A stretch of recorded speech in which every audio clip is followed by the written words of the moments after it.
I know January is reserved for New Year's resolutions, and you might think that's the only time you can change your life, but that is false. Fall is a perfect time to add some habits to make your life better. Hi, I'm Joseph. And I'm Tasha with One Big Happy Life, and we help you find balance, build wealth, and live happy. Everything that you need to create the life that you want.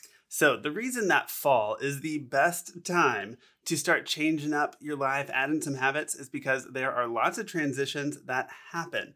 You know, summer's over, that means school starts, there are lots of holidays, winter gets here, and that just slows everybody down. So it's a great time to take a look at things and see where you can improve. Plus, you'll be able to finish your year off strong, right? You'd be surprised what you can accomplish in just 3 months. So today, we're going to be sharing 8 habits that you can start today to change your life before 2020, right? So set yourself up for your best year ever in 2020, starting right now.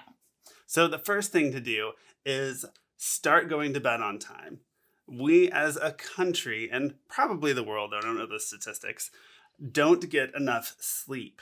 And it affects more than you might imagine. So not only are you just a little bit groggy in the morning, but your entire day is less productive. You're going to be more irritable. You're going to get less done. And you're going to have trouble fitting in, you know, all that important stuff. And then you're going to try to stay up late to compensate. And then it just keeps going. Not to mention, when you stay up late, then you get those urges to eat. And so then that can throw off your weight as well. So I know that's something that we've been working on, because now that I don't work full time, well, you know, a job anymore, I'm self-employed.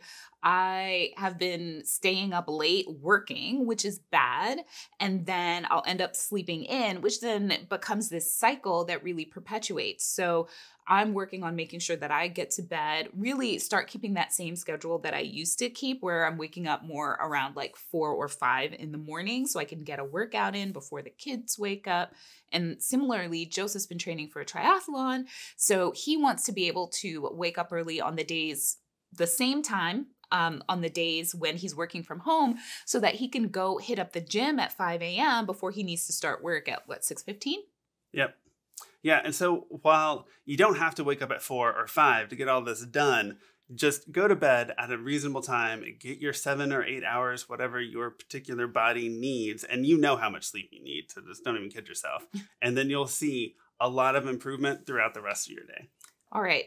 Habit number 2, have regular budget meetings. And this is a great way to make sure that you're staying on track, especially during the holidays, which we all know is a stereotypically spendy time of year, because we've got Halloween in October with all the candy and the costumes, then Thanksgiving and all that traveling in November, plus all of the fall activities, which we absolutely love. And then December is Christmas and then New Year's. So you know, your finances can just quickly just go completely off the tracks over the holidays, and you don't want that. Yeah, I mean, as much as you want to just put on the blinders and say, I don't want to look at the budget, I don't want to look at it. Like, you really should. And these meetings don't have to be very long. It's just a quick check-in just to say, okay, how's our budget working? Are we spending according to the budget? And it's also the time to make changes to it. If you're saying, oh, well, I definitely want to have this Christmas party. Well, if you didn't budget for it, look at your budget, change it up so you're not running into trouble later on. And if you don't have a budget, you know, well, you may not know that we recommend budgeting for an entire year at once, not just month to month or paycheck to paycheck. So you can grab a free template over at onebighappylife.com/budget and create your 1-year spending plan. Number 3, start exercising 15 minutes a day. Now, I know you're thinking, gosh, I can totally do that. And then you think about that and you just never do it. But it is really, really important. Start out small and just keep it going, because you'll see what kind of a difference like it'll make in your body, your diet, all of that just kind of trickles if you're making the commitment to go ahead and start exercising. And it doesn't have to be intense. And yes, we said 15 minutes every single day. Just get into the habit of taking a 15-minute walk, or like doing 15 minutes of body weight exercises while you're watching a Netflix show. Our bodies really should be moved every single day. And so it doesn't have to be some kind of hardcore CrossFit parkour type workout, but just get into the habit of moving your body. And that's something that I've been working on, especially working from home, because I don't get up as much. I used to, when I was in the office, I would get up a lot more. I would stop in people's offices, chat with people. And now I'm home by myself. So I could end up sitting in my office all day and like not even eat if I'm not careful. So it is unbelievable. Yeah. Like she'll just work so hard and then I'm like, hey, did you eat anything today? No. I'm so hungry though. But on the other side, I'm like, hey, I'm losing weight. And Joseph's like, yeah, because you don't eat. Yeah, but it seems like the American Heart Association keeps on telling us that we can do less and less and it's still beneficial, and yet we keep still not hitting the thing. And like, if you just get up and walk, not even super briskly anymore, like if you just walk a little bit, 5 minutes every hour or something, I think you'll hit like the recommended movement for the day. So this is just perfect. 15 minutes, just do something. All right, tip number 4, plan, like stick it in your calendar to do at least one seasonal activity every single month. And this is entirely from a enjoy your life and live in the moment perspective, because I know that we can get caught up in the, well, I've got to work and then my kids have activities and all I want to do is just sit down and watch Netflix. And there's definitely a time and a place for vegging out and sitting down and watching Netflix, but we also want to encourage you to pay attention to what is going on in the world and actually get yourself outside of your house to do things that are only available at for a limited time. So in the summer, that's like going to a beach, maybe walking on the boardwalk. In the winter, it could be candied apples, all about the candied apples, making mulled cider donuts, pumpkin spice everything. Yeah, and it's important that you take a look at your calendar and plan those things out right now, because some of them take time and planning to be able to fit into your schedule. So something like, oh, I'm going to make my kid's Halloween costume. That could take a really long time. Or if you're going to make homemade eggnog for Christmas, well, it's best for that to sit for a long time, many weeks, which means October is the time to be starting your eggnog, or maybe beginning of November. All right, number 5, start investing. So this would not be a One Big Happy Life video if we didn't at least talk about budgeting and investing. And I know that you'll hear a lot about, oh, well, I can't start saving or investing until I'm debt free. So we really encourage you to push against that and start building a savings habit, start building your investing knowledge now, because yes, this is a habit, this is a muscle that you have to learn how to flex.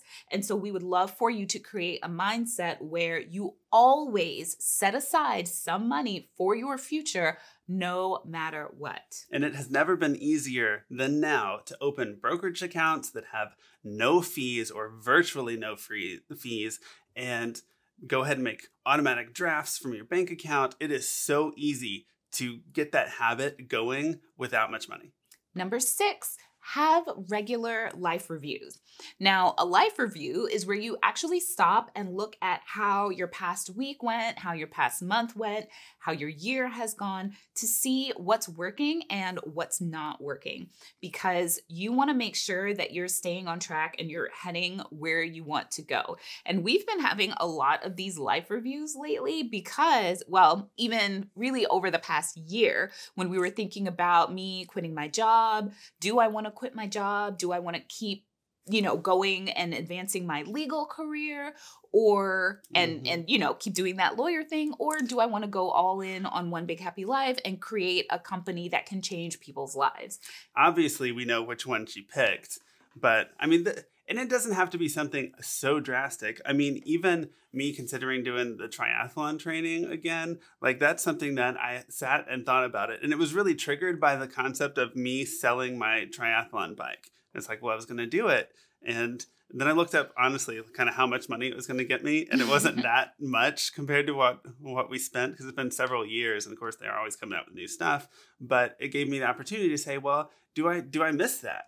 And then I decided that I actually really do. And now that I'm doing a lot more working out, I'm really, really enjoying it. Okay, number 7, plan some you time.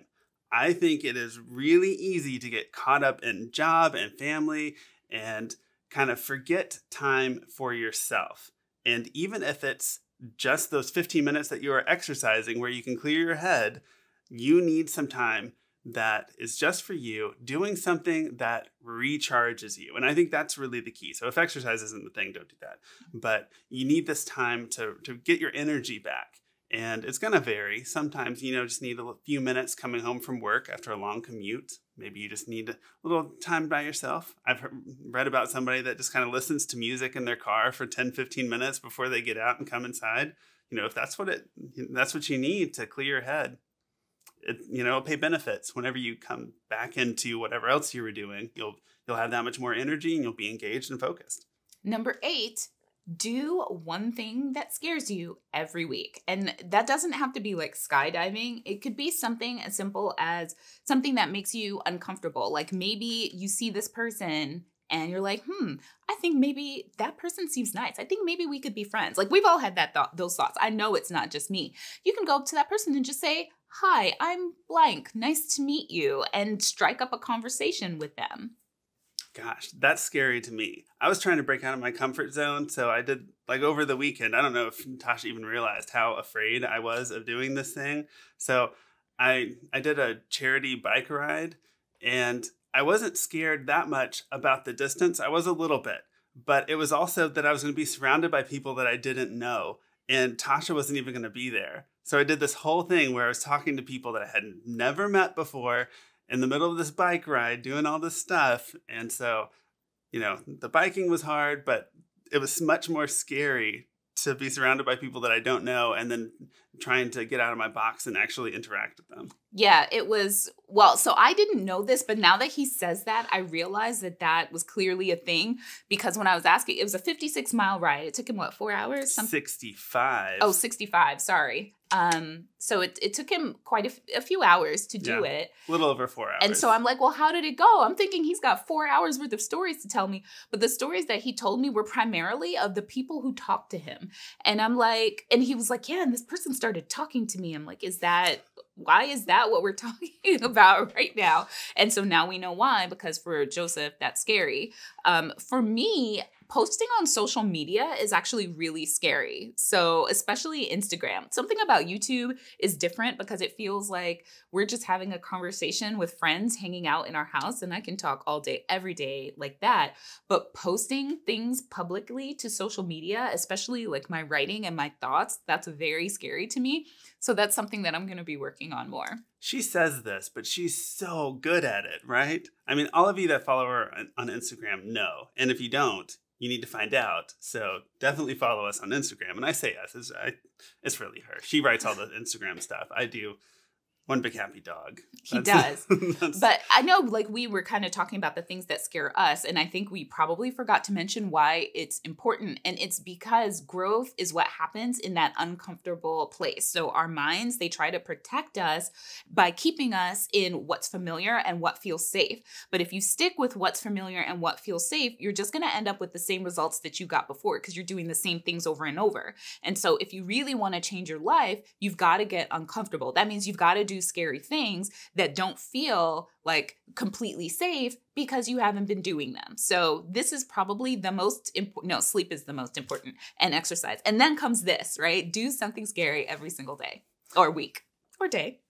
Let us know in the comments down below which things you're going to focus on and try to change your life before New Year's resolutions come around. And we'll see you guys next time. Bye.